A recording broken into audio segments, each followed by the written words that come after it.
if we're talking about priorities, so I'm gonna be going in my film class. We're gonna be talking about priorities as well, and we're gonna be talking about time management because it's crucially important. I've noticed that one thing that can happen, one thing that has happened a few times, is that my priorities will be set a certain way. Someone else's priorities will be set a different way, and so when we come into a situation where we are talking about one thing, we might be seeing it two completely different ways. If you've ever experienced something like that, let me know.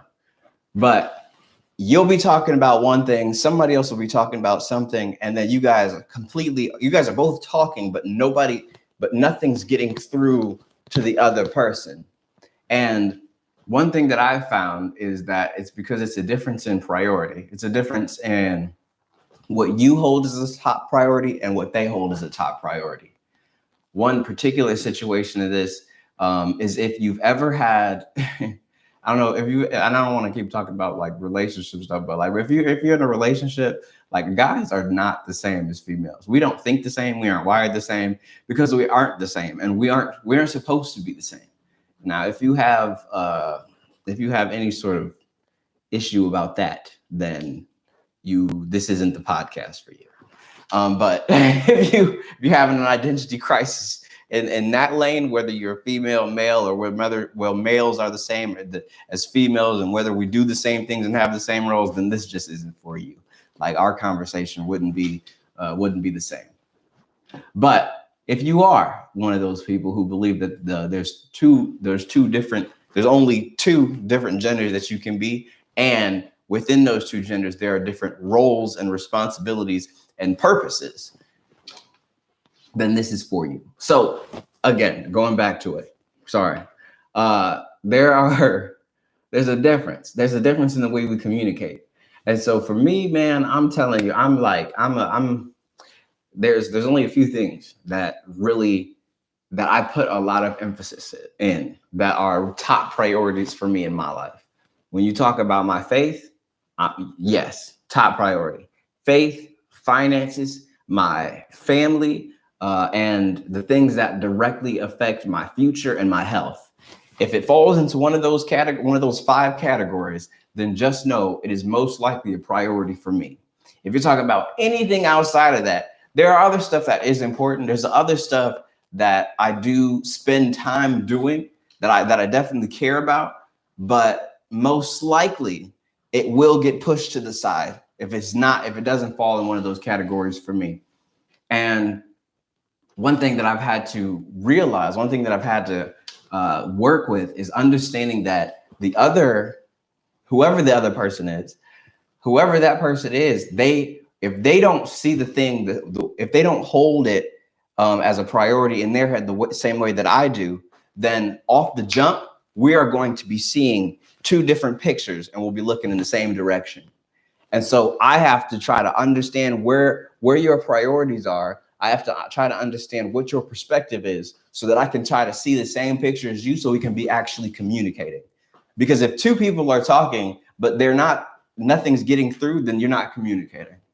It's like, it's like we're both talking to the same wall, but nothing is making it to the other side where the other person can hear it. And a lot of times I see that's just that could be a difference in priority, but also a difference in wiring, especially if you're talking about a male and a female, two different species that are made to work together. But if one doesn't understand the other, if one doesn't communicate in a way that the other is going to receive it, then it's just going to be difficult. And that's just the reality of it. It's not something to be, sad about or something to avoid, but it just is what it is. And so priority. Now again, going back to those 5 different categories, if you're talking about something outside of those 5 different categories, for me, it could be perceived as a waste of time. Now, if you look at my week, if you look at my calendar, if you look at my schedule, you'll find that those 5 categories is what takes my day. Everything, the only thing that is the only thing that I account for in that schedule is faith, finances, family, future, and my health. That's it. Those are my 5 pillars. And I think it's really important to have those pillars because otherwise, you, one, are most likely wasting time, but two, you're not being intentional. You most likely aren't being intentional about where you're going. My priorities come from where I believe that I'm supposed to be, what my vision is for my life. If I don't improve in these areas of my life, it's not going to look like the way I want it to 5 years, 10 years, a month down the road because I didn't make the things that are important a priority to me. And so when it comes to males, if I want to talk about males specifically, one thing that I see today is there's a lot of dudes out here who don't have any priorities, or they have this stuff in their head, but it's never gone down on paper and it's never been taken seriously because they've only had it in their head and it only comes up when someone asks about it. We've got a bunch of dudes out here, man, that like they'll do the things that and also too, I mean, shoot, this isn't even the norm anymore, but it seems like we'll have a bunch of dudes who will do what they think being a man is. They'll do the I go to work, therefore I am a provider and a man, or I'm stronger than the female, therefore I am a protector of her and I care about her, so I'm a protector of her, which makes me the man. And because I can provide and because I can protect, I therefore am a man. And that, if you've listened to this, and if you're a believer, you know that that's not, those two characteristics alone don't make you a man. Those two characteristics alone are ingredients, are parts of the whole. But if that's all you're doing, you are missing the ball tremendously. I mean, tremendously. Because being a provider and a protector, we got ladies like Ronda Rousey who will knock most dudes out. And if you want to talk about being a provider, we got ladies like Oprah Winfrey, who is a billionaire and doesn't really need anyone to buy anything for her because she can afford it herself. And most likely doesn't even need to think twice about it. Look, we live in a society today where everyone, males and females, have, in a lot of cases, equal opportunity. Like completely equal opportunity. If you didn't put in the work, if you didn't take the time to study, if you aren't organized enough, the lady's going to get the job and she's going to get that paycheck or she's going to get that raise and you're not. So if brute force or strength is all you're leaning on for your profession or for your income, then there's going to be a certain point. Well, one, that's not really a high value thing unless you're talking about like world weightlifting. Other than that, you get paid to think. You get paid to solve problems, and so problems are unbiased. They are not gender biased.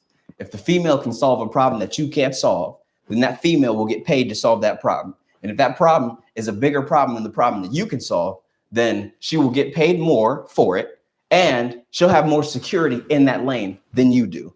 That's the fact. That's reality. That's how it is. If you have a problem with that, sorry, deal with it. That's just how it is. But the thing is this.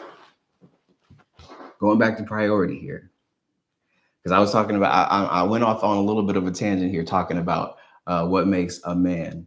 Talking about the provider and the protector. If that's all that it is, then you're definitely missing the ball. But when we talk about kingdom priority, okay, as a man, first I'll talk as a man, then I'll talk about the female side. Kingdom priority. If you are not making significant, in a lot of cases, progress in the 5 areas that I mentioned, then you're not, one, we're talking about health, you won't be living for very long. You're gonna be out of shape, you're gonna be out of shape, you're gonna be going through all sorts of sicknesses. You will most likely be less than desirable to your own self, and you will be more susceptible to illnesses, sicknesses, diseases, because you're not taking care of yourself. And now a lot of people might be like, well, Martell, that's a given. Everybody, you brush your teeth, you wash your face, you take showers and stuff. But the thing is it doesn't stop there. There's other stuff that has to be done to actually take care of yourself. And so that has to be a priority. The second thing, well, the thing that is always number one for me is the faith part. Talking about kingdom priority again, I need to be in the word. I need to be developing my relationship with Christ.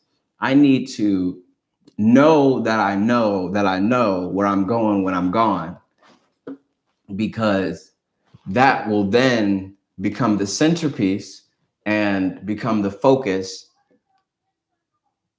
And through that will all of my other activities come from kingdom priority.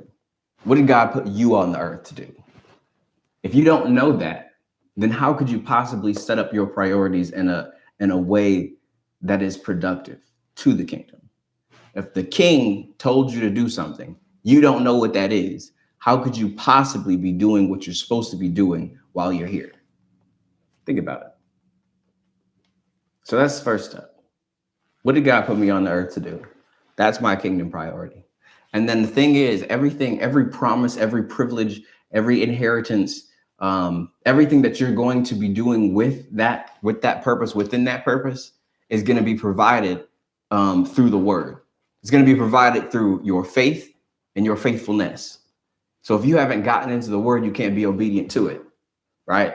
It'll have to be an accident, but my God looks at effort and intention. He's going to look at the motives. He's going to look past the exterior, and he's going to look into the heart. Why are you doing what you're doing? Right? And so if I've not taken the time to get into the word, and I'm not doing it because I love God, one, and I'm obeying his commands, because look, God told us how he wants us to love him. He said, if you love me, obey my commands. Okay? Faithfulness. As a part of being faithful, I need to obey his commands. Now, patience is a part of that, but we'll talk about that in another episode as well. But there's a scripture, there's a set of 3 scriptures in the word, and it talks about that being the athlete, the farmer, and the soldier. And it was describing the kingdom here. He was like, you want to be like the athlete, because you want to be like first the soldier, because the soldier is going to carry out those commands, is going to be faithful to those commands that he's given by his commanding officer, and he's doing it to please the commanding officer. That is what the soldier does. Then you have the athlete. The athlete knows that in order to win the race, in the competition that he or she is in, the only way that they can actually win the prize is by following the rules. And then it talks about the farmer.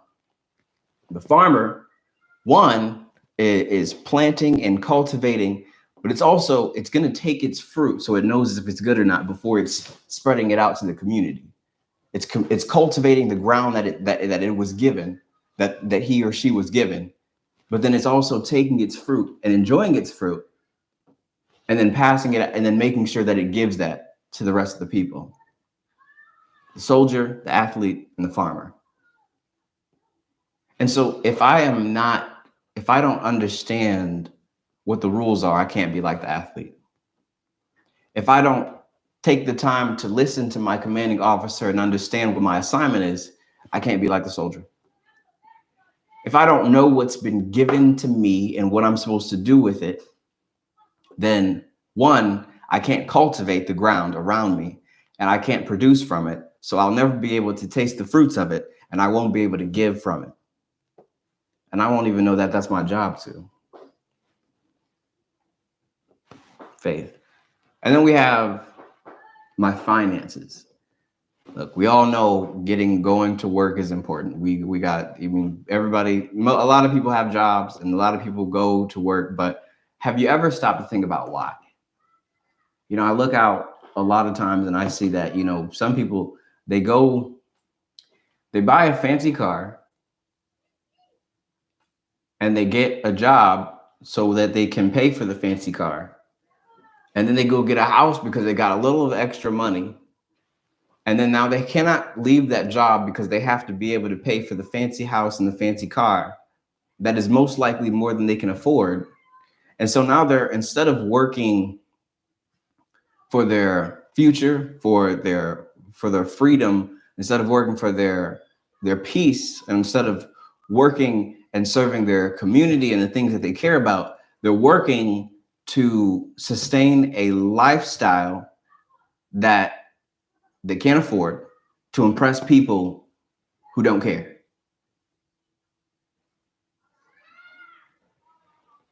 I want you to think about that one. I hope you're not in one. I hope you're not in that boat. And so taking care of my finances means I'm not just showing up, but I'm also making sure that I'm doing things that I was designed to do, that I'm in my lane, because I know my commanding officer, I know my assignment. I'm doing things that's going to help me to do more. Why? Not just so I can gain more, but so that I can give more. Because I maybe this is another episode too, but we talk about God and money. A lot of people are like, oh, well, God isn't, he wants you, you're supposed to be poor. You're supposed to, think about for the love of money is the root of all evil. We talk about the eye of a needle and the camel. We talk about the rich fool who was storing it up, building bigger barns so that he could stack his money up in it. I know the scriptures that you're talking about. I promise you I do. But you got to understand that, like, yeah, you got a nonprofit. That's cool. That's really cool, right? You're serving this particular group of people. That's awesome. But in order for you, say you give out shoes to kids in Africa who don't have shoes, because that's a thing. You need money to buy shoes. You need money to buy supplies to make shoes. Everybody isn't just doing things off of goodwill, and nobody's doing things at scale off of just goodwill. I mean, if a powerful move of God, there you go. But the thing is, God made all of this stuff and put these different systems and different resources in people's hands so that they can be productive with it and then increase so that they can give. I have because I give because I have, and therefore I'll always be blessed. Remember that. So if you're on that side where you're thinking, well, God hates money, that's not true. Go through the scriptures and read all of Proverbs and understand how much the hand of the diligent shall bear rule, while the hand of the sluggard, it was either sluggard or slothful, will come to ruin, will be under tribute. Proverbs. Why would God talk about being diligent? Why would God speak so much about being diligent and how it makes you rich if he didn't want his people to be rich? So there's a balance there. God just doesn't want you to God just doesn't want you focusing on work all the time just so you can make a lot of money so that you can be satisfied yourself. Nothing was created for itself.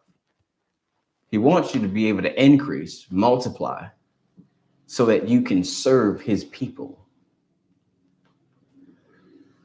Finances. Future. A part of my priorities is always making sure that I'm doing something that's taking care of my future.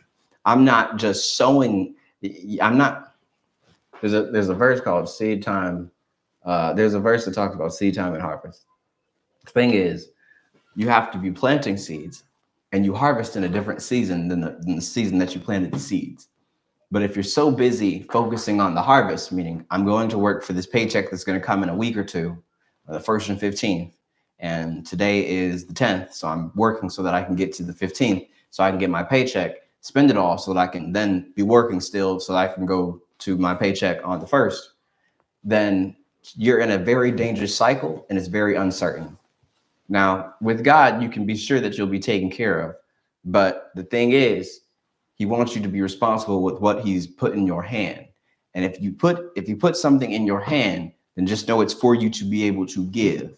And the rules, the way that the rules of the world work is that you plant seed so that you can harvest.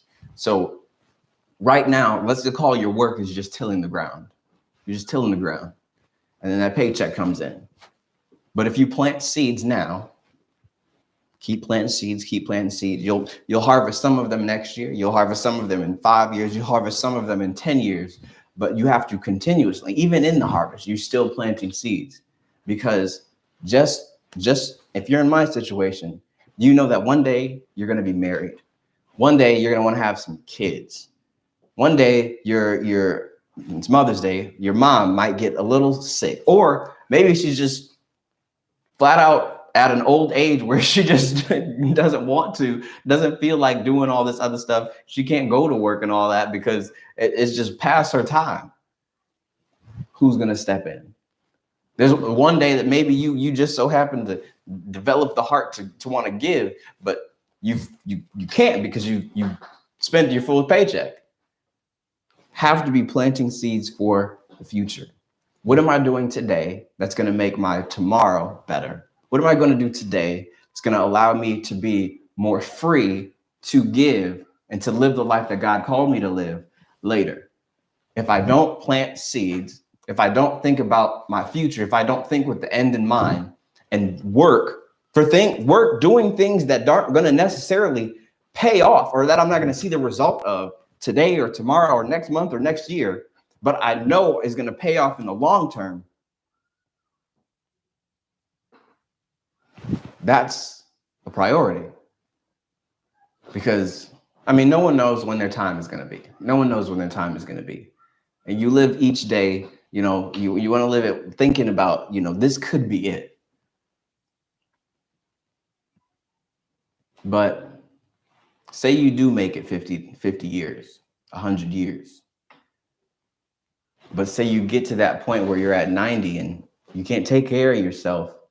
You also didn't plant any seeds, make any investments, build any relationships, or do anything that planned for that time of your life. Because it's a different season. There's some things that you can't do, and there's some things that you can do. But you didn't plant any seeds to be prepared for it. Now you're looking for handouts when you should have been still harvesting because of the seeds you planted. Health, faith, finances, future. And let's talk about family a little bit. I think family is an extremely important pillar to have. Now, me, I'm in a relationship, but I'm not married. Right? I don't have kids. I don't have that full picture. But it's still very important, especially on like a day like today, taking the responsibility of Mother's Day. There's a certain point, like at the beginning of our lives, where we are being taken care of. Our parents, they take care of us because we couldn't take care of ourselves. And because we know that the most joy comes from how much you give. You'll notice, if you really think about it, the people that you love the most are most likely the people that you give the most to. Whether that be your finances, whether that be your time, whether that be your energy, whether that be your skill, whether that be your ability, whatever you give the most to is what you're going to care about and love the most. Because God so loved the world that he gave his only begotten son. That's what happens when you love. And so we're all in this thing called life. And so there's going to be a certain point, where you're going to need somebody. You're going to. I'm sorry, Miss Independent, and I'm sorry, Mr. Strong Man. There's going to be a point in time where you need somebody. And if you haven't been nurturing the relationships that matter the most, then no one's going to be there for you. And since no one exists, nothing exists for itself, what makes you think that doing the whole lone soldier, lone wolf role is going to be beneficial to you in the long run? And I'm sure it's not beneficial to you today if you really look at your situation. It might be cool. You got your own place, you got your own thing going on. You can take care of yourself. You don't need nobody. You don't need to lean on nobody. That's cool. That's cool. That's great. But think about how much more joy you could have if you had somebody to share it with. If you had some people that would call you up just to see if you're all right. You had, some people to go hang out with on the weekend and do that thing that you want to do. But, you know, if you did it by yourself, it really doesn't work that well.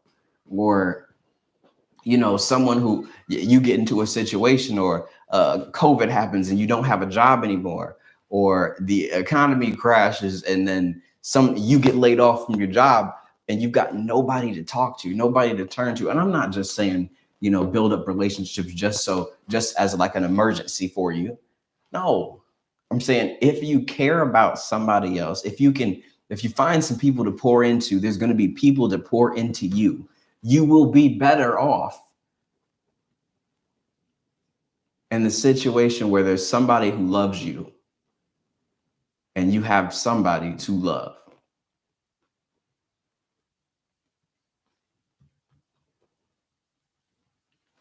So, you know, we might say it's a given to take care of your family, but I think it's worth mentioning because it's important.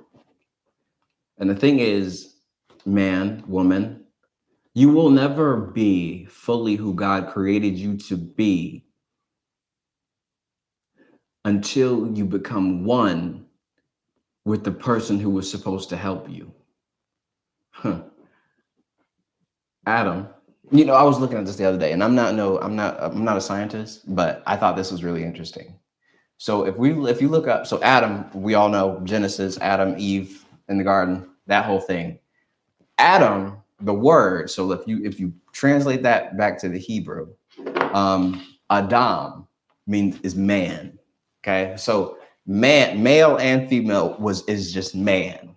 So God made man, Adam, and then Eve came out of Adam, man, and so you got two men, and then he named the other one that came out of his rib, or this part of his body, Eve.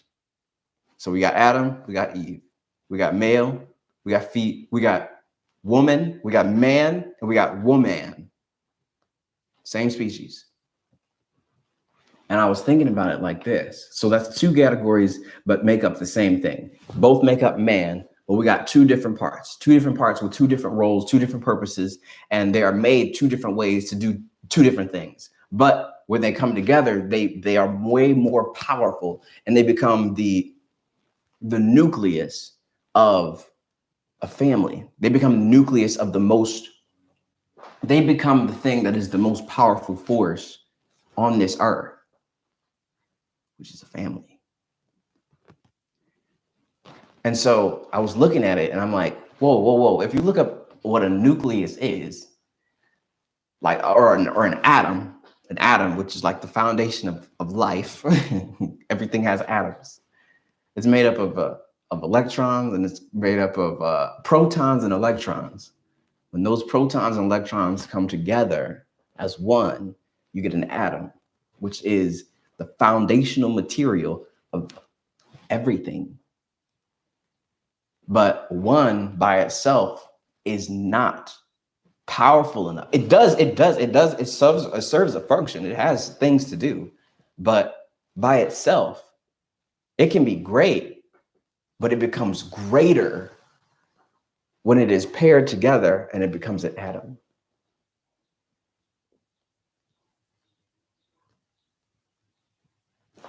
Family.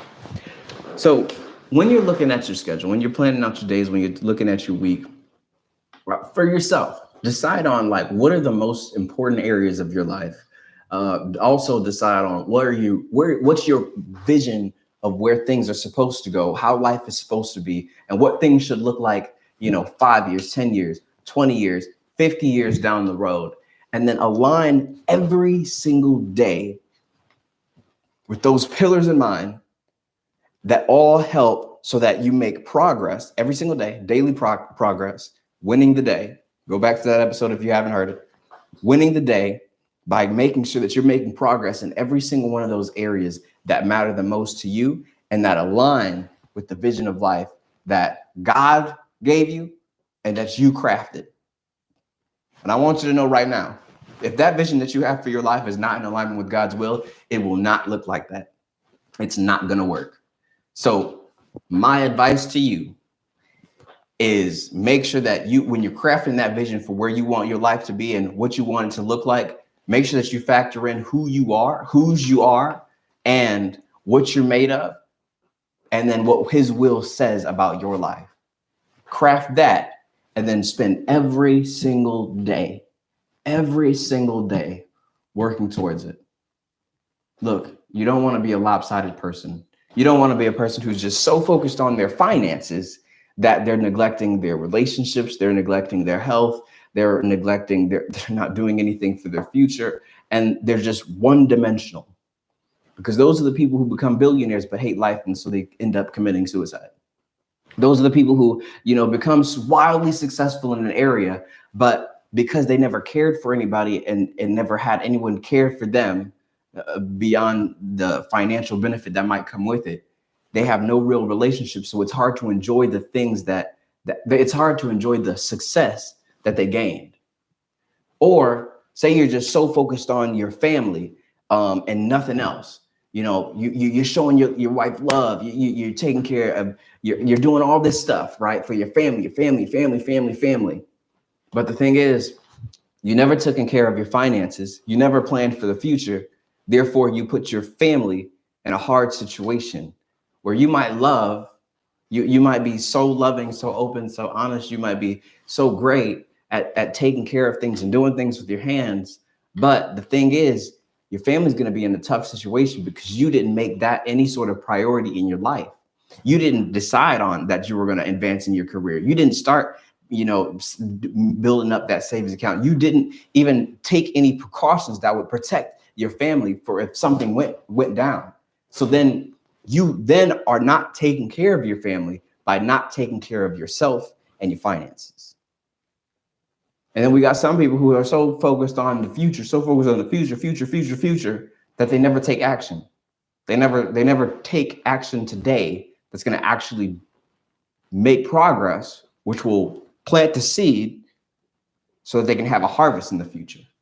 Everybody's talking about ideas. I mean, shoot, we can get 100 people in a room. We can come up with 1 million ideas.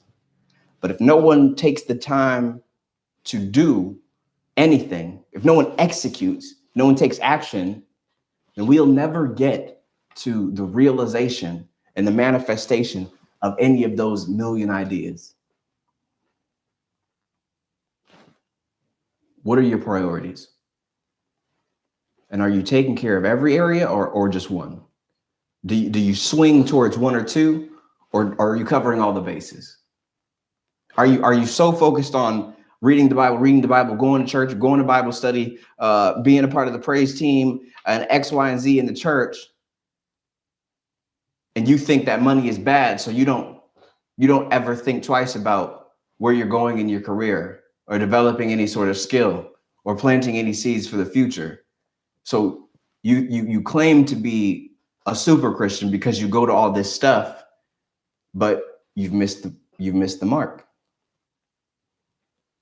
Because God said that you will reap what you sow. God says, given it shall be given unto you, pressed down, shaken together, running over, shall men give unto your bosom. You ain't giving because you ain't got nothing. God said you can test him in that area. So why aren't you? Mr. Super Holy, Mrs. Righteous. But your health is falling off. God already showed you how you can take care of that, but you were so busy in the praise meeting that you forgot the practicality of the word. Mr. Righteous. You were so busy in that praise meeting that you didn't actually get that promotion because God gave you the opportunity. You were praying for it. He said, hey, look, here you go. You didn't take advantage of it because you were in the next praise meeting and praise and worship service and X, Y, and Z, and you forgot to live life. All right, I'll leave y'all alone today. Thank you for tuning in to another episode of A King's Journal. I appreciate you for being here. Look, stop wasting time. Go live the life that you were created to live. Because I promise when you do, you won't just be happy about it. But you will have love, fulfillment, and joy that can't be taken from you. I pray this for you. In Jesus' name, amen. See y'all next week. Peace.